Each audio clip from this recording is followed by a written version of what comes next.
இது நாள் வரை நடந்த தமிழக சட்டசபை தேர்தல் திமுக ஆளும் கட்சி என்றால் அதிமுக எதிர்க்கட்சி, அதிமுக ஆளும் கட்சி என்றால் திமுக எதிர்க்கட்சி என்றுதான் இருந்தது. இந்த நிலையை மாற்றி இரண்டு கட்சிகளையும் எதிர்க்கட்சி வரிசையில் உட்கார வைத்தது தமிழக வெற்றி கழகம். 2024ஆம் ஆண்டுதான் தமிழக வெற்றி கழகம் துவங்கப்பட்டாலும் 2 ஆண்டுகளிலேயே ஆட்சியை பிடித்துள்ளது. இது தமிழக அரசியல் வரலாற்றில் மிகப்பெரிய மாற்றம் என்றால் அது மிகையல்ல. கூட்டணி அரசியல் அனுபவம் இல்லாமல் முதல் தேர்தலில் இந்த மகத்தான சாதனையை விஜய் செய்திருக்கிறார். 108 தொகுதிகளில் வெற்றி பெற்ற தமிழக வெற்றி கழகம் தனிப்பெரும் கட்சியாக இருந்தது. அதே நேரத்தில் தனி பெரும்பான்மை பெறவில்லை. இதையடுத்து காங்கிரஸ், இந்திய கம்யூனிஸ்ட், மார்க்சிஸ்ட் கம்யூனிஸ்ட், விடுதலை சிறுத்தைகள், இந்திய யூனியன் முஸ்லிம் லீக் உள்ளிட்ட கட்சிகள் ஆதரவு தந்த நிலையில் முதல்வராக பதவியேற்றார். தேர்தல் பிரச்சாரத்தின் போது அதிமுகவை அடிமை கட்சி என்றும் திமுகவை தீய சக்தி என்றும் முழங்கிய ஸ்டாலினும்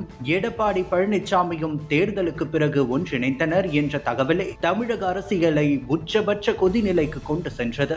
எடப்பாடி பழனிசாமி மீது அதிருப்தி அடைந்த அதிமுக முன்னாள் அமைச்சர் சி.வி. சண்முகம் அதிமுக திமுக இடையே கூட்டணி குறித்து பேச்சுவார்த்தை நடந்தது என பேசியது பரபரப்பை கிளப்பியது. பல ஆண்டுகளாக எதிர் துருவங்களாக இருந்த திமுகவும் அதிமுகவும் ஒரே அணியில் இணைய முடிவது எப்படி சாத்தியம் என்ற கேள்வி பொதுமக்கள் மத்தியிலும் எழுந்துள்ளது. ஆனால் இது போன்ற ஒரு சூழல் உருவாகும் என துக்ளக் ஆசிரியரும் அரசியல் நிபுணரும் நடிகர் சோ ராமசாமி 30 ஆண்டுகளுக்கு முன்பே கூறிய நிலையில் தற்போது அது மீண்டும் பேசு பொருளாக மாறியுள்ளது. 1990களில் வெளியான துக்ளக் வார இதழின் வாசகர்களின் கேள்விகளுக்கு சோ பதில் எழுதி கொண்டிருந்தார். அப்போது திமுகவும் அதிமுகவும் எதிர்காலத்தில் கூட்டணி அமைப்பார்களா என்று ஒரு வாசகர் கேள்வி எழுப்பியிருந்தார். அதற்கு மிகவும் சுருக்கமாகவும் அதே நேரத்தில் தெளிவாகவும் பதிலளித்து இருந்தார் சோ.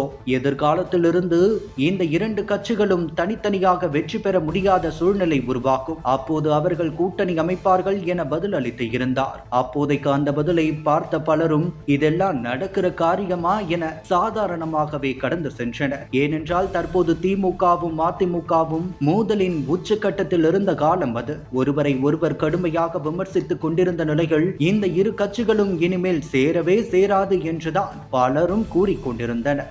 கிட்டத்தட்ட 35 ஆண்டுகளுக்கு பிறகு தமிழக வெற்றி கழகம் தமிழக அரசியல் களத்தில் மிகப்பெரிய மாற்றத்தை உருவாக்கியது. திமுகவும் அதிமுகவும் தனி பெரும்பான்மை பெறாத நிலையில் கூட்டு சேர்ந்து ஆட்சி அமைக்க திட்டமிட்டதாக வெளியான தகவல் சோ கூறிய கணிப்பை மீண்டும் மெய்ப்பித்திருக்கிறது.